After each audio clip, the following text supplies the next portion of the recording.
Amen. Isang mapagpalang gabi po sa buhay ng bawat isa. Tayo po ay magsisimula na sa ating gawain. Pero bago po yun, akin po kayong inaanyayahang tumayo at batiin at kamayan po natin ang ating mga kapatid na may ngiti at galak sa ating mga buhay.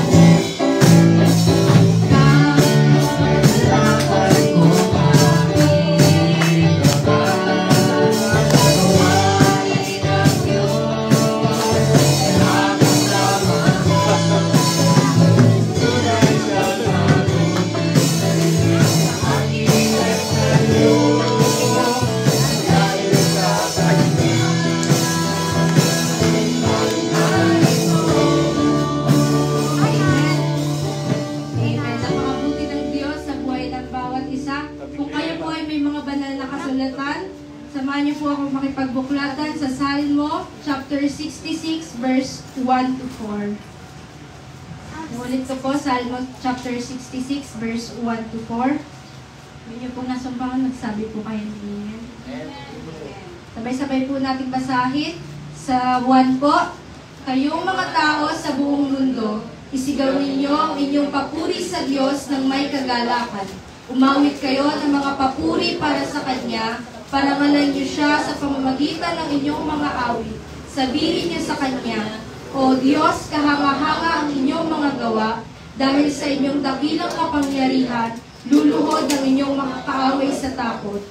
Ang lahat ng tao sa buong mundo ay sasamba sa inyo na may awit na papura. Amen. Sige po, sa gabi pong ito, hallelujah, purihin po natin ang ating Diyos na buhay, sapagkat wala tayong magagawa kung wala siya sa atin sa gawain ito. Hallelujah, Jesus. Pinupuri po namin kayo, Panginoon. Oh, hallelujah.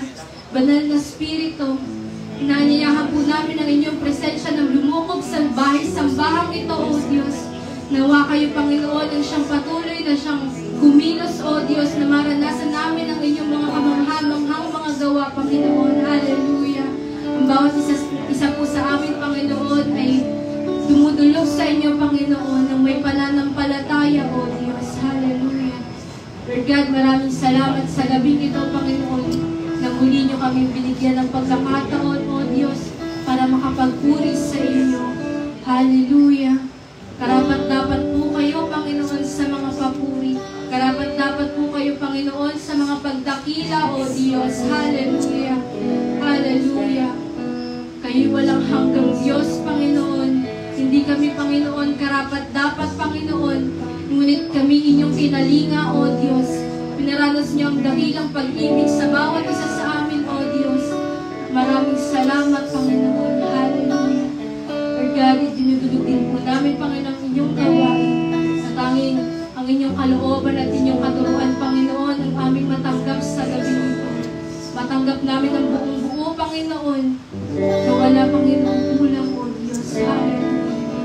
Panginoon, sa inyong mga gagamitin, O Diyos, na lingkod, dinudulog po namin ang buhay ng bawat isa sa inyo. Tanging kayo lamang, Panginoon, ang siyang patuloy na kumilos sa buhay ng bawat isa. At makita, O Diyos, ang kaluwalhatian at kapangyarihan ninyo. Hallelujah. Hallelujah. Hallelujah, Jesus. Patuloy namin, Panginoon, dinudulog ang iyong anak, Panginoon, na gagamitin niyo sa gabing ito. Patuloy, Panginoon, na katuruan niyo at kayo lamang, Panginoon, ang siyang makita sa kanyang buhay. Patuloy, Panginoon, na i-anoint niyo, Panginoon, ang kanyang mga labi, O Diyos, na patuloy na katotohanan lamang, O Diyos, at tanging kayo lamang, Panginoon, ng kanyang mapapurihan at maihayag sa kanya. Hallelujah, Jesus. Maraming salamat po, Ama. Tinatanggap na po namin, Panginoon, ang katagumpayan, O Diyos, ng inyong gawain sa gabing ito. At wala ka naman, Panginoon, gawa ng kaaway, O Diyos, na makakapagtagumpay dito. Hallelujah. Maraming salamat, Panginoon.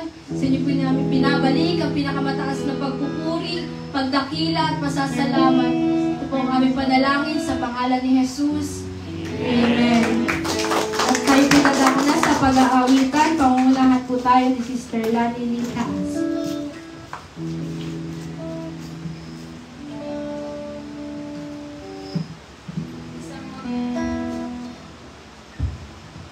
Isang mapagpalang gabi po sa ating lahat. Kumusta po ang bawat isa? Sa mga mga oras po na ito ay ating nga po pasalamatan ng ating Panginoon sa patuloy na ibinibigay sa atin ang kalakasan, kagalingan at kabutihan sa ating mga buhay. Salamat. Patuloy pangin maitaas, Panginoon, ang pangalan mo, Panginoon, sa aming mga buhay. Salamat.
Pinag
Amen. Papuri po sa Diyos.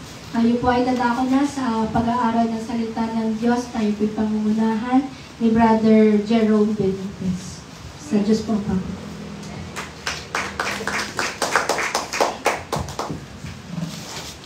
Amen. Sa mapagpalang gabi sa bawat isa. Mabuti ba ang Diyos? Amen. Mabuti talaga ang Panginoon kahit duman tayo sa mga kalamidad. Talagang nandiyan ang Panginoon na nagbibigay sa atin ng kalakasan at protection. Sige po kung may banal po kayo nasubukan.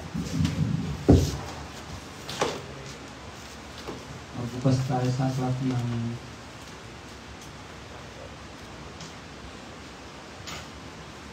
sa unang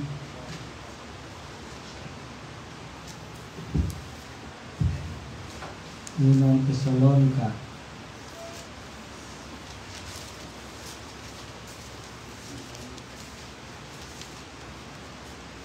Verse 12 hanggang 18.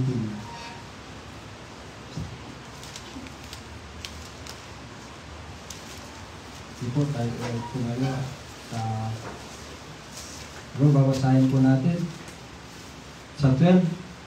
Hinihiling namin sa inyo mga kapatid, palagalan ninyo ang mga paglingkod sa inyo ng Diyos para namuno sa mga sa inyo.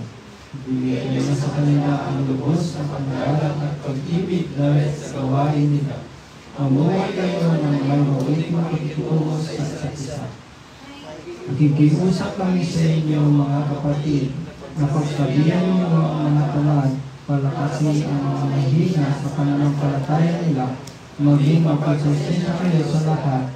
Huwag kayo nagkantihan ang masama ang gumagawa sa inyo ng masama. Sa halip, sikapin niyo ang gagawa ng mabuti sa isa't isa at sa lahat. Lagi kayong mag-alap, laging manalangin, at magpasalamat kayo kahit anong mangyari, dahil ito ang kalooban ng Diyos para sa inyo na kay Kristo Jesus. Amen. Salamat. Sabit po tayong manalangin. Hallelujah. Hallelujah. Purihin ko yung Panginoon. Nakilahin ko yung Panginoon. Hallelujah. Lord, dalangin ko Panginoon sa gabing ito na patuloy Panginoon ang paggabay, pagkilos Panginoon. Alam niyo Panginoon. Ang aming kakayahan Panginoon, alam namin Panginoon na ang iyong banal na Espiritu ay tutulong sa amin kung paano namin maunawaan ang iyong mga salita. Tago niyo lamang po ako, Panginoon, sa iyong likuran na kayo, Panginoon, ang makita at hindi yung mga kahinaan ko, Panginoon. Salamat, Panginoon, sa inyo lamang akong maasa, Panginoon, na kayo, Panginoon, kikilos sa gabing ito. Salamat, Panginoon, ito pong sa panalangin na may pananampalataya. Salamat sa tayong pangalan is Amen. Dito sa binasa natin, ito yung yung pangwakas na bilin ni Apostol Pablo na yung mga taga Thessalonica na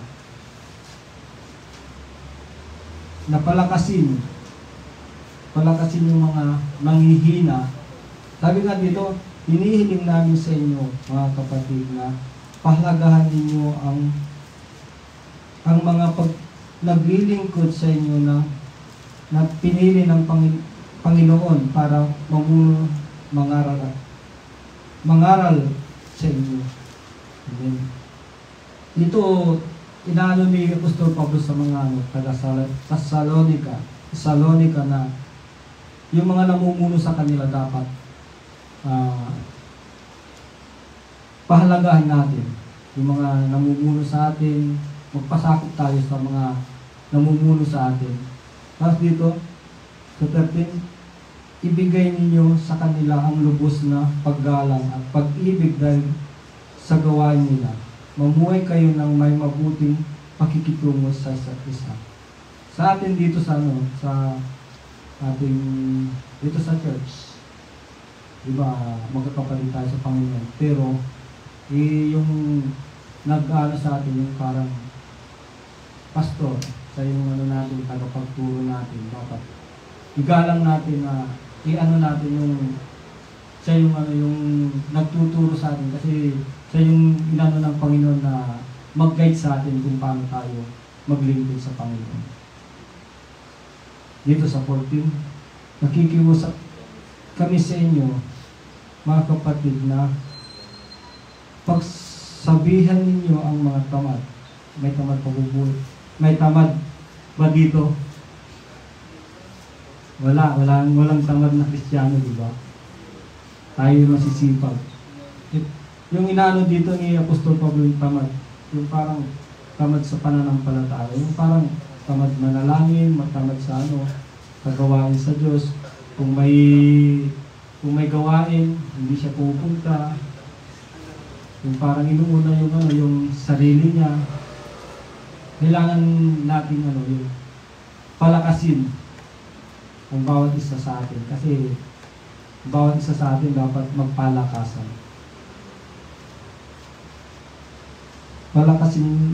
Palakasin ang mga may hina sa pananampalataya. Maging mapagpasensya kayo sa lahat. Kahit anong nagawa ng kapatid natin, pagpasensya natin. Na kahit anong mangyari, kapatid din natin yan, kapatid natin yan sa pananampalataya. Kaya kung anong nangyari, nagawa sa atin, pag-pray na lang natin na yung nagawa sa atin ay maayos na.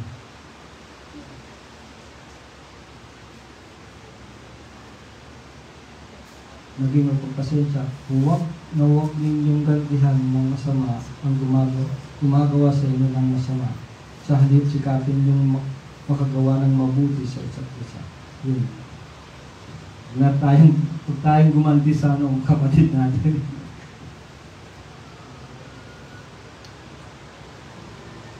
Dito 16, lagi kayong magalak. Yung kagalakan natin talaga. Kahit puno na tayo ng pasanin, kagalakan, parati tayong magalak. Na inaano ni Apostol Pablo dito na parati tayong magalak. Kahit nangihina tayo, parati tayong magalak. Kahit maraming pagsubok, kalamidad na dumadating sa atin, alam natin naman na sa mundong ngayon, marami ng yung nakaraan, earthquake sa Russia, tsunami sa Japan, di ba? Kung hindi lang tayo mananampalataya, siguro natatakot na tayo na parang ano ba yan? Yung mundo na ito, pasamaan ng pasama, hindi na natin alam kung anong gagawin natin. Pero salamat sa Panginoon kasi binibigyan tayo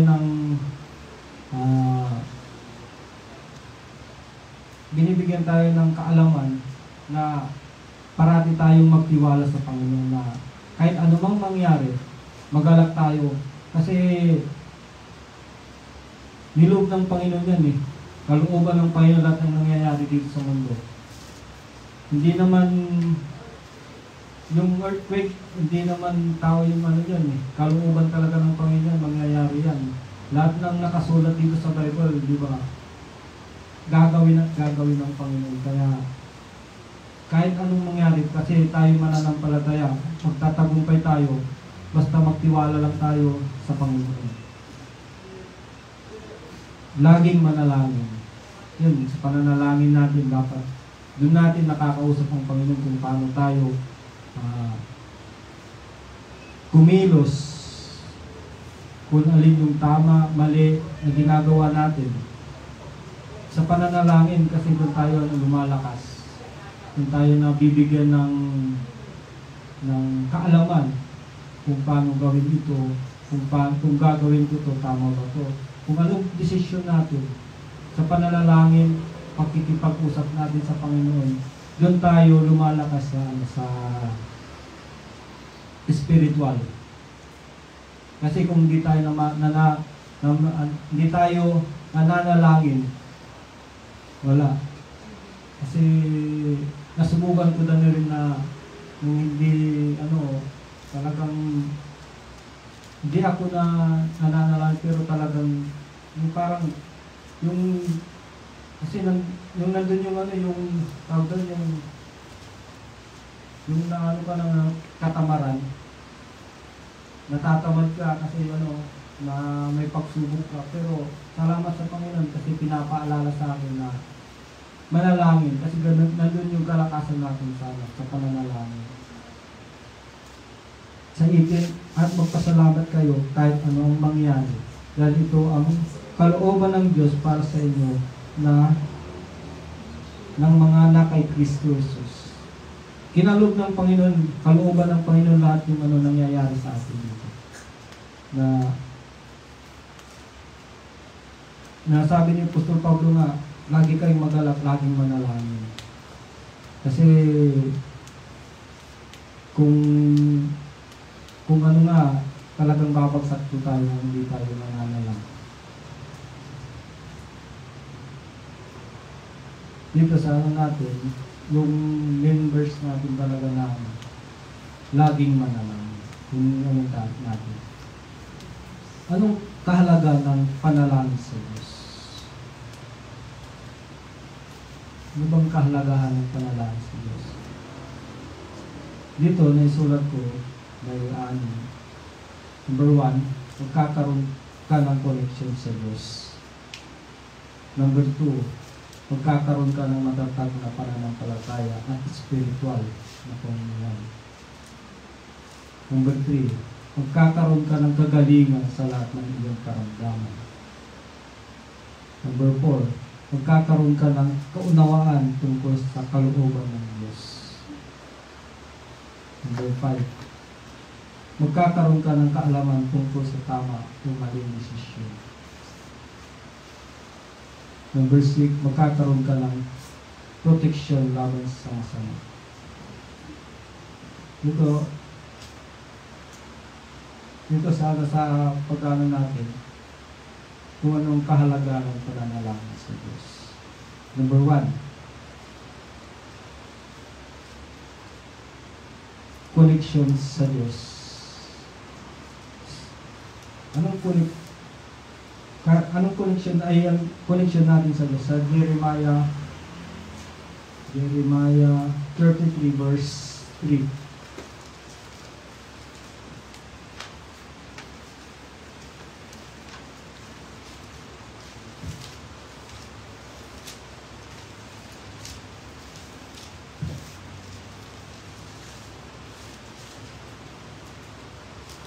Dito, sabi dito, tumawag kayo sa akin at sasagutin kita, at ipapahayag ko sa inyo ang mga kahanga-hanga at mahiwagang bagay na hindi mo pa alam. Amen. Dito, pag may connection tayo sa Panginoon, parati tayo nananalangin. Ipapakita ng Panginoon kung gaano siya ka-powerful, kung paano siya yung alam ay paano niya yung parang dumadaan tayo sa pagsubok, paano niya solusyonan. Yung pag-iingat ng Panginoon sa atin.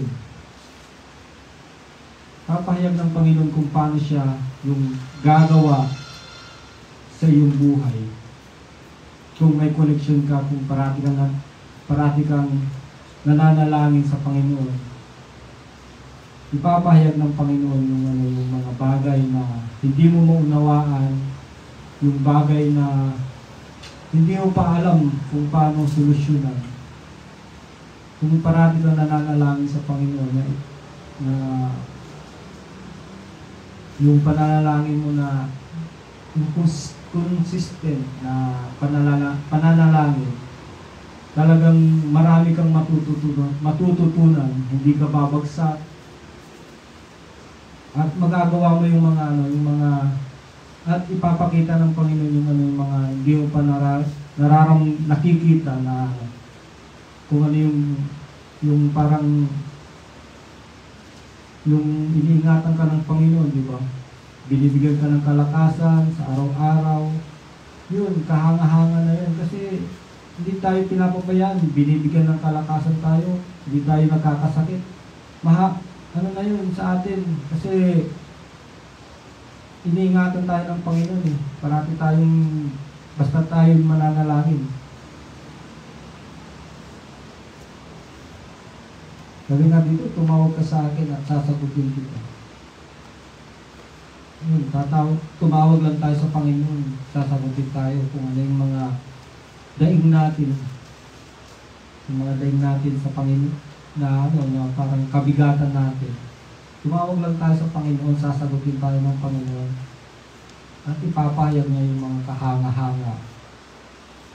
At mahihiwag ang bagay na hindi pa na mukha alam. Amen. Kaya parati tayo manalangin sa Panginoon natin. Sa 2, magkakaroon ka ng matatag na pananampalataya spiritual. Matatag na pananampalataya spiritual. Sa 1 Corinto 1 verse 7-8. First Corinto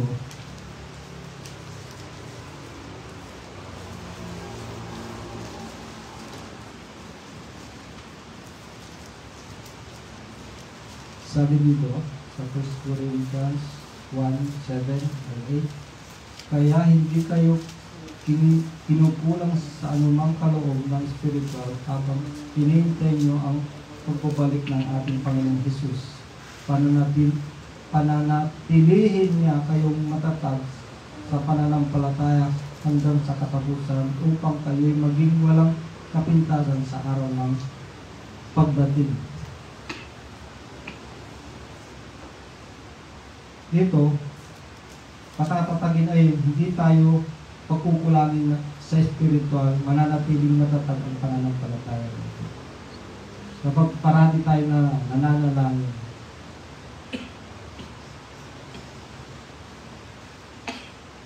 hindi tayo pagkukulangin sa spiritual.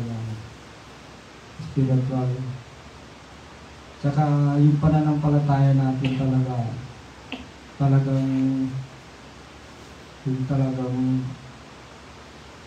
matatag talaga yung pananampalataya natin kapag tayo parating nananalangin sa Panginoon. Kasi sa pananalangin talaga, doon yung makikita yung mga kung talagang tayo yung mananampalataya. Kasi tatatag naman tayo sa pananampalataya natin talagang kung talagang nananalangin tayo. Kasi ang Panginoon naman yung nagbibigay ng mga kalakasan, spiritual. Ang Panginoon lang, wala nang iba. Doon lang tayo talagang sa Diyos lang tayo umaasa talaga na ibibigay niya yung pananampalataya natin. Kasi diba sa 2 Corinthians 5:7, by faith, not by sight. Yung hindi natin nakikita yung natin. Hindi yung mga bagay lang na nakikita natin dito. Hindi tayo kasi yung mga bagay na nakikita lang natin dito, dito lang sa lupa, yun. Yung mga bagay na hindi natin nakikita, pang langit yun. Saka, dito sa number 3, magkakaroon ka ng kagalingan sa lahat ng sa Mateo 8:17.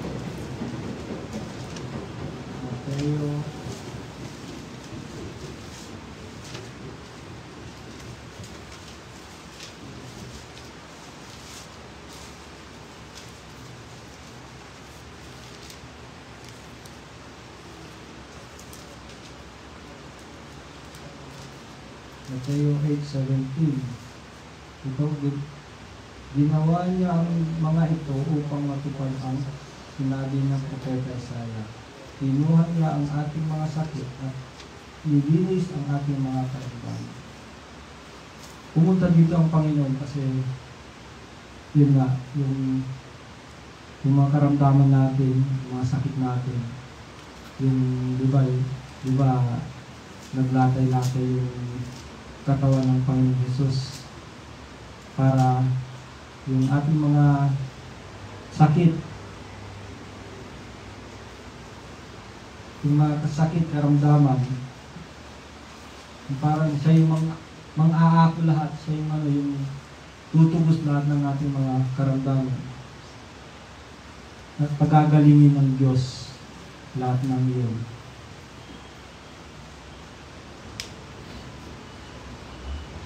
Yes, sa number 4 na tayo.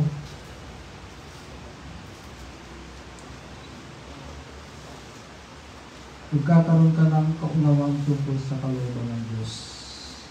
Dito sa John 14:21.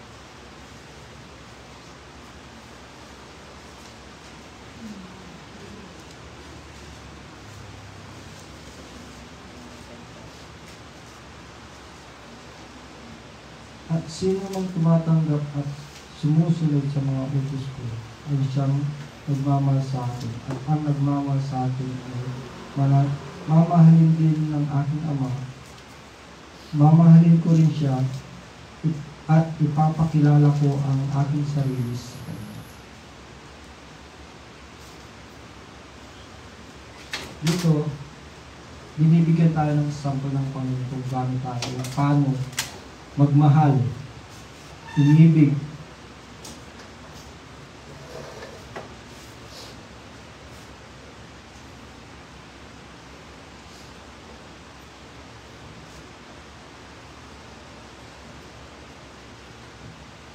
At sundin ang utos ng Panginoon.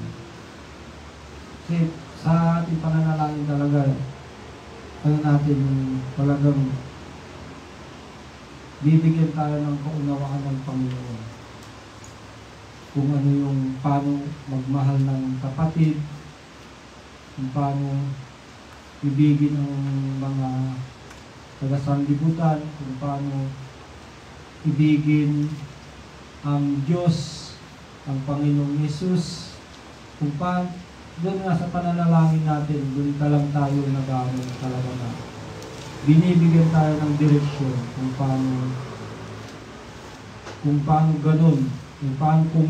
ganun umibig sa kapatid, kung paano natin ibigin yung ating kapatid.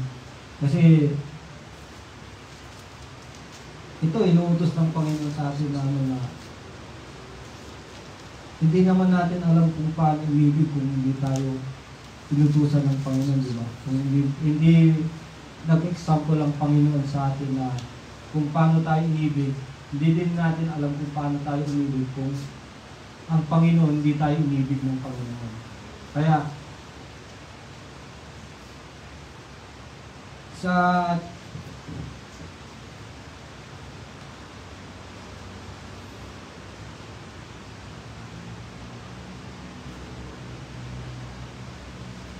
ito yung kalooban ng Panginoon sa kung paano tayo umibig. Kung unawaan tungkol sa kalooban ng Diyos. Kung parati tayong manalangin, yun bibigay ng kaunawaan tungkol sa kalooban ng Panginoon. Dito, number 5 na po tayo. Kaalaman tungkol sa tamang mali. Sa Marcos 4:25.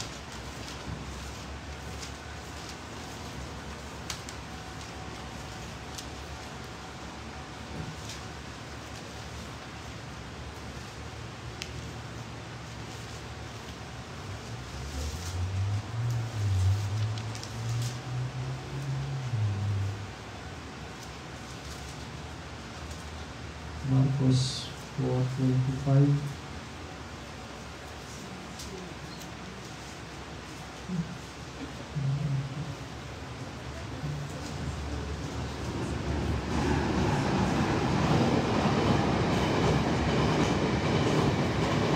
Sapagkat ang taong sumusunod sa narinig ng katotohanan ay bibigyan pa ng pag-unawa. Ngunit ang taong hindi sumusunod sa katotohanan, kahit ang kaunti niyang kaunawaan ay pupunin pa sa kanya.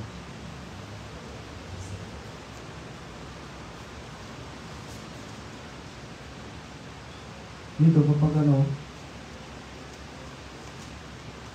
kapag nananalangin din tayo, parati tayo nananalangin, binibigyan tayo ng Panginoon kung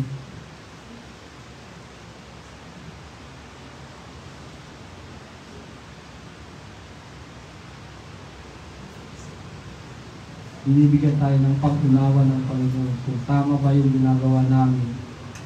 ginagawa natin o mali.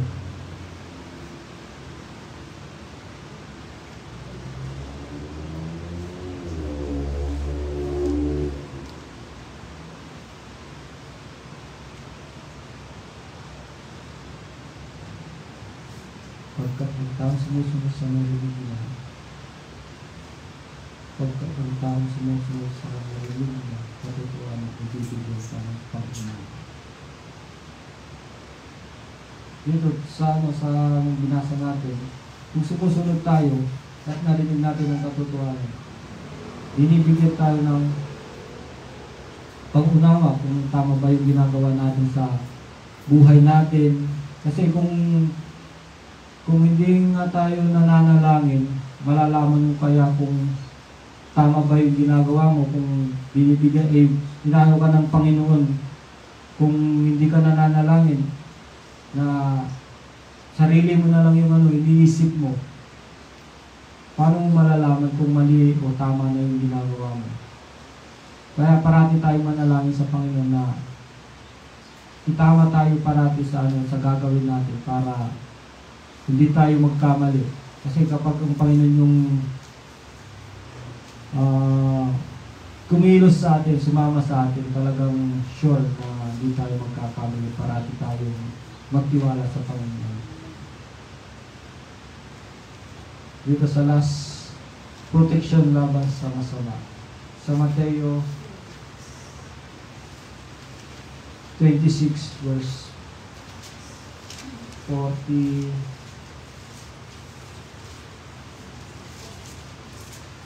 hanggang 41.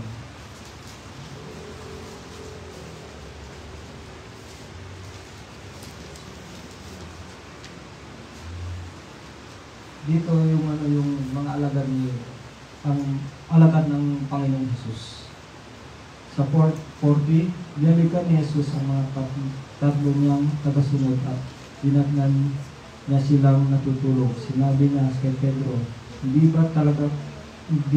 ba talaga kayo kapag puyat, nakasama kahit isang oras lang?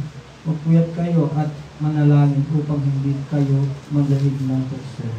Ang Espiritu hanggang sumunod, ngunit mahina ang laman. Amen. Sa ating pananalangin talaga, sa pananalangin natin, doon tayo pinapalakas. Hindi tayo matutukso ng kaaway kung tayong parating nananalangin sa Panginoon. Kasi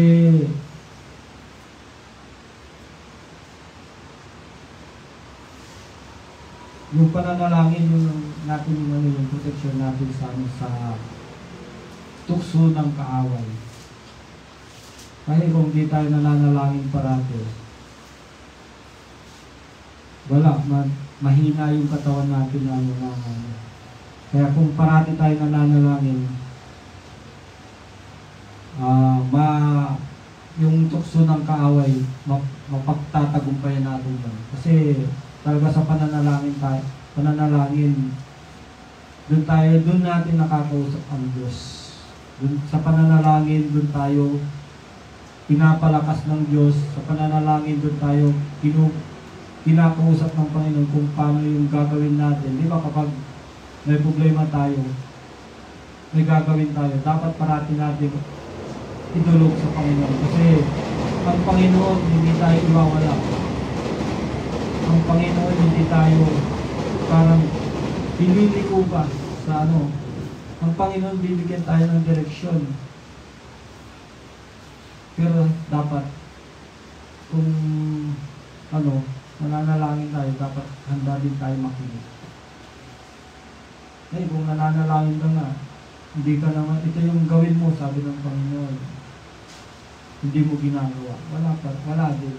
Yung sarili mo pa rin yung nasusunod sa'yo. Kaya, parati tayong manalangin. Sa pagtatapos ko, conclusion ko po, ang mabuting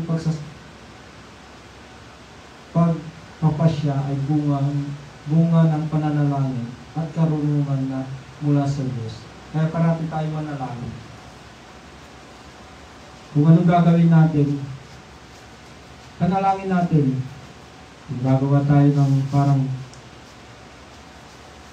yung plano ka ng gagawa ng bahay. Panalangin mo sa Panginoon na maging maayos, matapos. Kasi ang Panginoon siya yung mag-provide. Alam naman natin na ang Panginoon provider.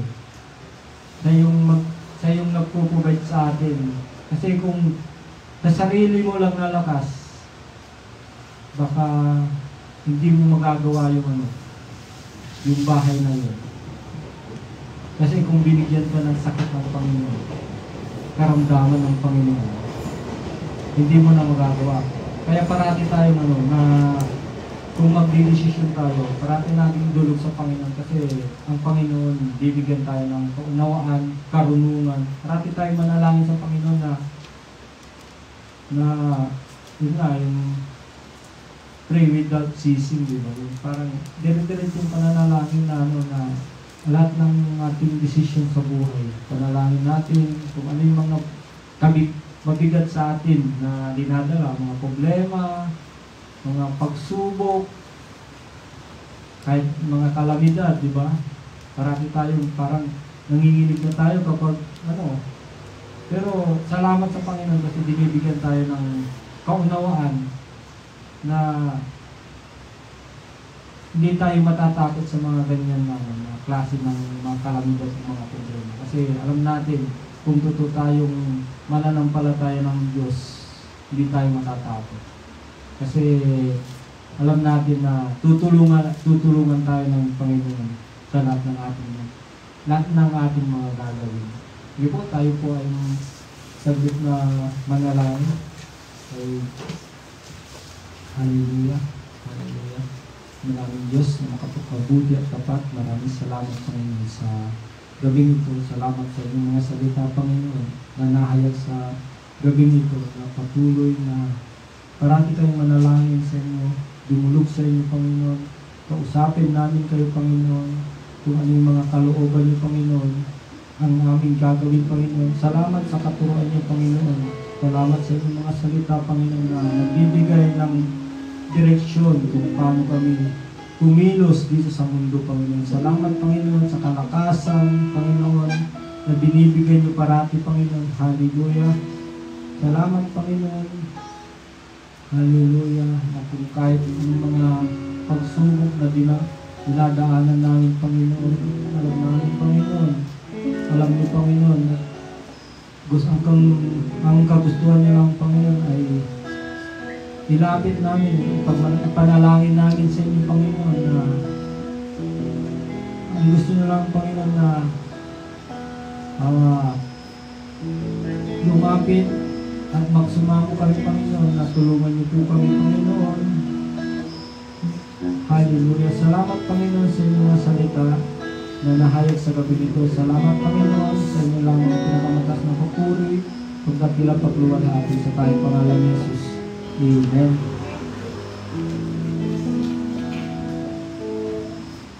Amen. At manatili po tayo sa pagtawa tayo at tayo po ay manalangin. Panginoon, maraming salamat po, Panginoon, sa gabi nito, Panginoon, kami nga po ay mag-aral at sa kapagaling ng inyong mga salita, Panginoon.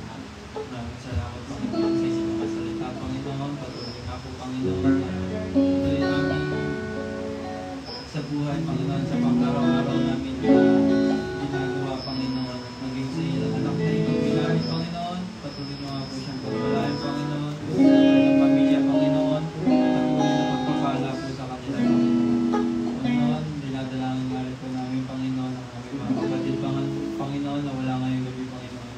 Patuloy mo nga rin po sila sa mga, Panginoon, sa lamang po mga trabaho, Panginoon, sa lamang po ng Spirit, Panginoon. Patuloy po kayo, Panginoon, sa mag-ingat sa bawat nila, Panginoon, sa mga kapatid namin, Panginoon, na uuwi sa gabing ito, Panginoon. Patuloy na mag-iingat po ako, Panginoon, sumama sa bawat isa, Panginoon. Maraming salamat, Panginoon, sa katagumpayan ng inyong gawais, Panginoon. Sa inyong alam po namin, ibinabalik ang pinakamatangas na papuri at pagsamba sa pangalan ni Jesus.